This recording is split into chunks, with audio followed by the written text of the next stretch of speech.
اور اگر تو ماں ہو کے قرآن پڑھے تو بیٹا نیزے کی نوک پہ قرآن سناتا ہے۔ سیدہ طیبہ طاہرہ ظاہرہ عابدہ ساجدہ راکعہ سیدہ فاطمہ الزہرا رضی اللہ تعالی عنہا کا اسوہ مخدرات اسلام کے لیے، ہماری بہنوں بیٹیوں کے لیے مکمل کامل اور اکمل نمونہ ہے۔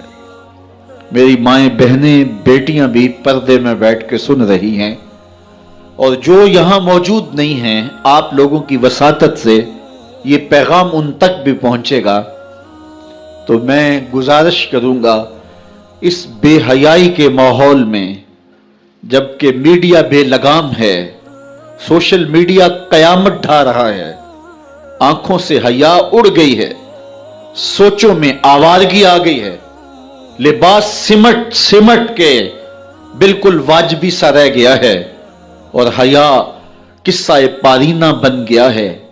یہ اڑتے ہوئے آنچل، لہراتے ہوئے دوپٹے اور جو ہے وہ بکھرے ہوئے بال، یہ حیا کے جنازے سڑکوں کے اوپر گھومتے ہوئے، اور بازاروں میں صنفی آزادی اور جنسی بے رہروی اور جو کچھ ہم دیکھ رہے ہیں، تو آج ہم سیدہ فاطمہ الزہرا کے کردار کو خضر راہ بنائیں۔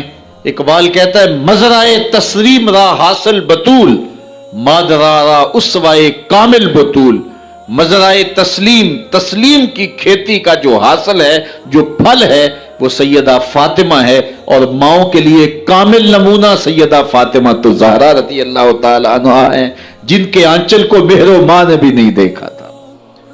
خادم کی شوہر کی خدمت بھی کرتی ہیں، بچوں کی تربیت بھی کرتی ہیں۔ آسیہ گردان و لب قرآن سرا، ادھر چکی بھی چل رہی ہے اور لبوں پر قرآن کے نغمے بھی جاری ہیں۔ آسیہ گردان چکی چلا رہی ہیں، واللب قرآن سرا، اور اقبال کہتا ہے لبوں پر قرآن کے نغمے جاری ہیں۔ جب لبوں پہ قرآن کے نغمے ہو اور آٹا پیسا جا رہا ہو، تو پھر وہ گندم اور وہ آٹا جب بچے کھائیں گے تو پھر حسین ابن علی کے کردار ہی پیدا ہوں گے۔ لیکن تھرکتی تصویریں اور نیم برہنہ شکلیں اور کانوں میں جو ہے وہ میوزک کی آوازیں، اور ماں اس ماحول میں بچے کو دودھ پلا رہی ہو، تو بچہ حسین ابن علی کا جان نشین تو نہیں بنے گا۔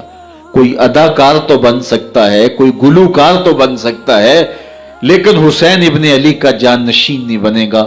تو ماؤں کو کامل اکمل نمونہ سیدہ فاطمہ الزہرا کا اختیار کرنا چاہیے، اس نمونے کو لے کے اپنی زندگی میں اتارنا چاہیے۔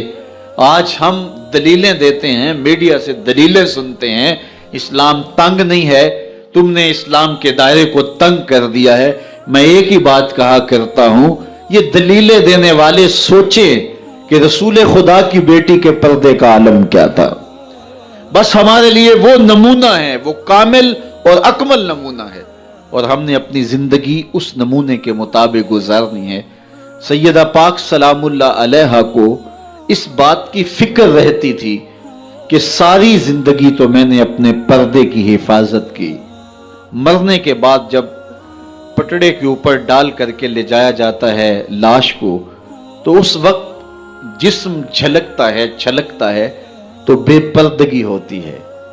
تو زندگی میں تو انسان اپنے پردے کی حفاظت کر لیتا ہے، لیکن جب جنازہ اٹھتا ہے تو اس وقت عورت کے جسم کی ڈیل ڈول ظاہر ہو جاتی ہے، اگرچہ اس کے اوپر پردہ پڑا ہوتا ہے۔ اور یہ سخت فکر مند تھی اور بات بھی کرتی تھی۔ حضرت اسماء بنت امیس رضی اللہ تعالی عنہا سیدہ پاک کے پاس بیٹھی تھی، اور یہ وہ خاتون ہیں جنہوں نے حبشہ کی جانب ہجرت کی تھی۔ جب مسلمانوں پر حالات تنگ ہو گئے تو 2 مرتبہ حبشہ کی جانب ہجرت ہوئی ہے، اور تیسری ہجرت جو ہے وہ مدینہ المنورہ کی جانب ہوئی۔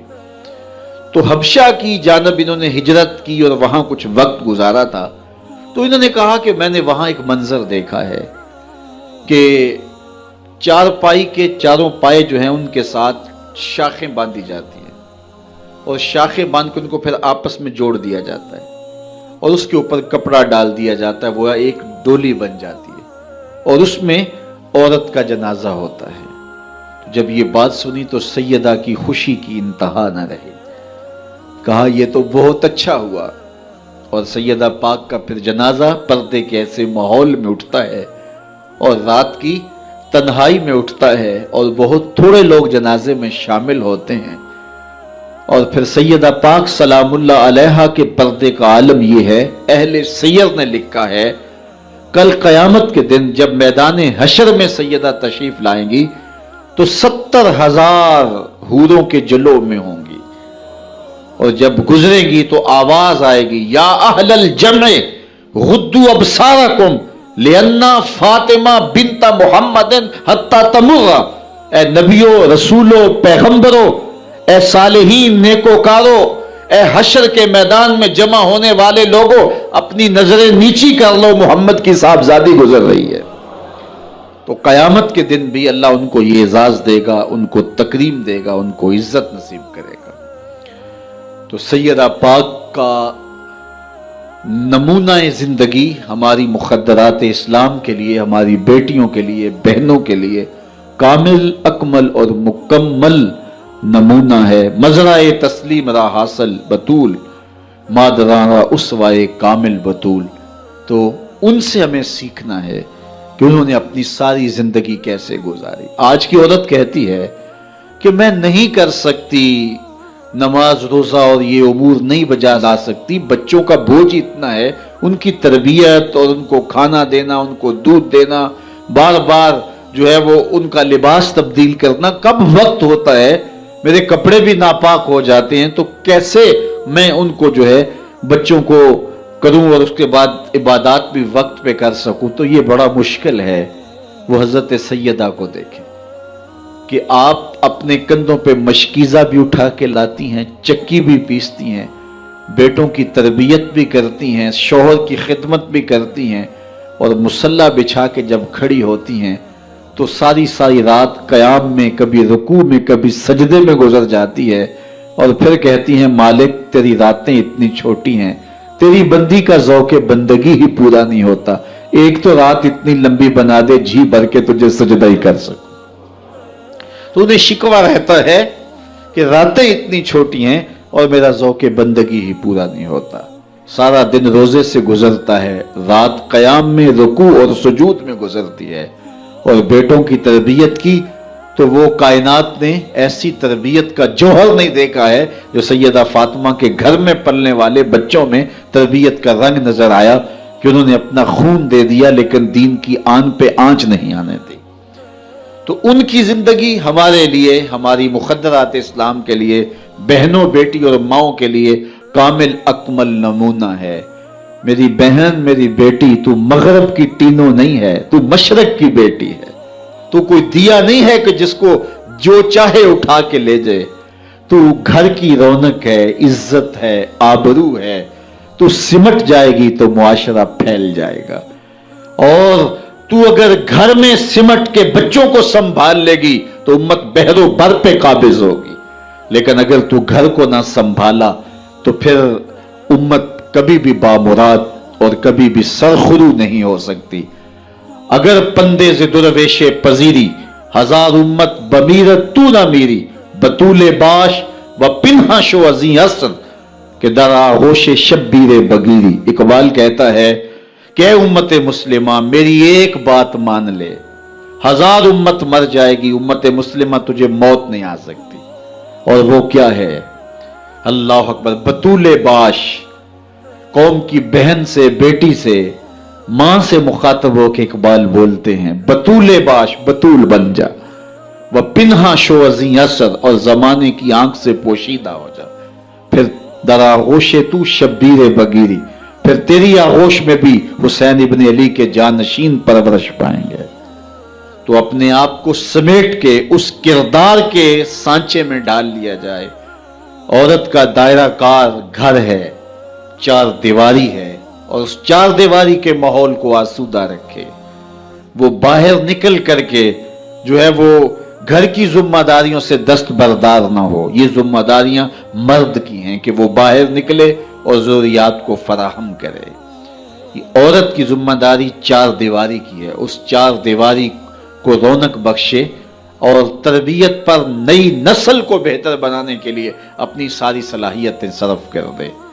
ساری زندگی میں ایک اس کا بچہ بھی اگر قوم کو مل گیا تو قوم کی تقدیر بدل دے گا.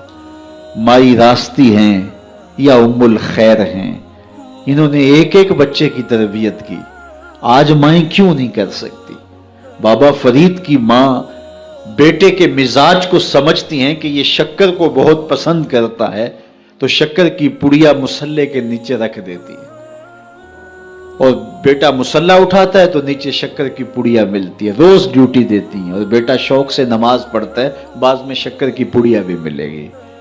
ایک دن کہیں گئی تھی تو نماز کا وقت ہوا، ماں وہاں بے چین ہے اور وہی مصلہ بچھا کے کہتی ہے مالک میری لاج رکھنا. آج بیٹا مصلہ اٹھائے اور اس کو شکر کی پڑیا نہیں ملے گی تو راز کھل جائے گا، تو بیٹا کہیں بدظن نہ ہو جائے. اس کا گمان یہ ہے کہ مالک اپنی کرم نوازیوں سے یہ پوری مجھے ڈائریکٹ دیتا ہے، درمیان میں کوئی نہیں ہے. اللہ اکبر. خیر ماں واپس پلٹی اور سب سے پہلے تجسس بھری نگاہ سے بیٹے کو دیکھ رہی تھی کہ بیٹا کوئی شکایت تو نہیں کرتا، لیکن فرید بیٹے کے لب پہ کوئی شکایت نہیں تھی. خیر ماں نے پوچھ لیا بیٹا نماز پڑھی تھی؟ کہا اماں نماز پڑھی تھی، لیکن آج جو شکر ملی ہے اس کا چس ہی کوئی اور تھا، اس کا ذائقہ ہی کوئی اور تھا. تو آنکھوں سے چھم چھم آنسو برسنے لگے. مالک تو نے میری لاج رکھ لی. تو پھر بتایا کہ بیٹے میں تو یوں ہی پڑیا رکھتی تھی، آج مالک نے جو ہے وہ میری لاج رکھی ہے اور تیرے مصلے کے نیچے پڑیا رکھ دی. پھر فرید بنا نا. تو پیچھے ماں کھڑی نظر آتی ہے. حضرت غوث اعظم رضی اللہ تعالی عنہ اگر غوث اعظم ہے تو ان کے جبے میں 40 دینار ماں سی رہی تھی نا، اور ساتھ نصیحت کر رہی تھی کہ بیٹا جو بھی ہو جھوٹ نہیں بولنا ہے. پھر ڈاکوؤں کو بتا رہے ہیں کہ 40 درہم تو میرے پاس بھی ہیں. تو ڈاکو کہتے ہیں عجیب کہانی ہے، بلاکو ڈاکوؤں کو بھی پیسے بتایا کرتا ہے. کہا میری ماں نے کہا تھا جھوٹ نہیں بولنا، جو بھی ہو جائے لیکن جھوٹ نہیں بولوں گا. اب ڈاکو شرمندہ ہو کے بولتے ہیں یہ ماں سے جھوٹ نہیں بولتا، ہم رب کا حکم نہیں مانتے. اور یہ پہلے لوگ تھے جو حضرت غوث اعظم کے ہاتھ پہ جو ہے وہ توبہ کرنے والے تھے. اللہ اکبر. قطب الدین بختیار کاکی جب درس گاہ میں جاتے ہیں، استاد پڑھاتا ہے الف لام میم ذالک الکتاب، پورا پارا سنا دیتے ہیں. دوسرے پارے کا آغاز ہوتا ہے سیقول السفہاء من الناس، بچہ سارا پارا سنا دیتا ہے. تیسرا پارا، چوتھا پارا، 14 پارے سنا دیے. کہا یہاں سے شروع کرو، سبحان الذی اسری بعبدہ. تو کہا بیٹا جس درس گاہ میں 14 پارے پڑے تھے وہیں بقیہ قرآن بھی حفظ کر لیا ہوتا. کہا استاد جی میں کسی درس گاہ میں نہیں گیا، میری ماں 14 پاروں کی حافظہ تھی، اور صبح جب اٹھتی تھی تو قرآن بھی پڑھنے لگتی اور کام کاج بھی کرتی. تو بچپن سے ہی سن کے ماں کی آغوش سے یہ 14 پارے یاد ہو گئے. تو مائیں اگر ایسی ہوں تو بیٹے ایسے ہوتے ہیں. اس لیے ماں کے کردار کو روشن کرنا ہوگا، ماں کے کردار کو بہتر کرنا ہوگا، اور ماؤں کے لیے کامل اکمل نمونہ سیدہ پاک سلام اللہ علیہا کا نمونہ زندگی ہے. اور ان کی زندگی کے ایک پہلو سے روشنی لے کر کے، اجالا لے کر کے مخدرات اسلام کی زندگیوں میں چراغاں کیا جا سکتا ہے، اور ان کی زندگی سے ایک اچھی نسل تیار ہو سکتی ہے. کسی نے کہا تھا مجھے اچھی مائیں دے دو میں تمہیں اچھی نسل دوں گا. تو سیدہ پاک کا اسوہ ہمارے لیے یقیناً کامل اور اکمل نمونہ ہے. اللہ تعالیٰ ان کے نقوش پاک کی برکتیں اور ان کے وجود سے وابستہ رحمتیں ہماری ماؤں، بہنوں اور بیٹیوں کو نصیب فرمائے. اور آج کی اس مجلس میں ہم ان کی وساطت سے اللہ کی بارگاہ میں دعا کرتے ہیں، اے اللہ حیا سوز ماحول سے اس امت کو نجات عطا کر دے، اور اس امت کو پھر عظمت پارینہ اور رفتہ عطا کر دے، اور قوم کی بیٹیوں کو اسوہ بطول پہ گامزن کر دے.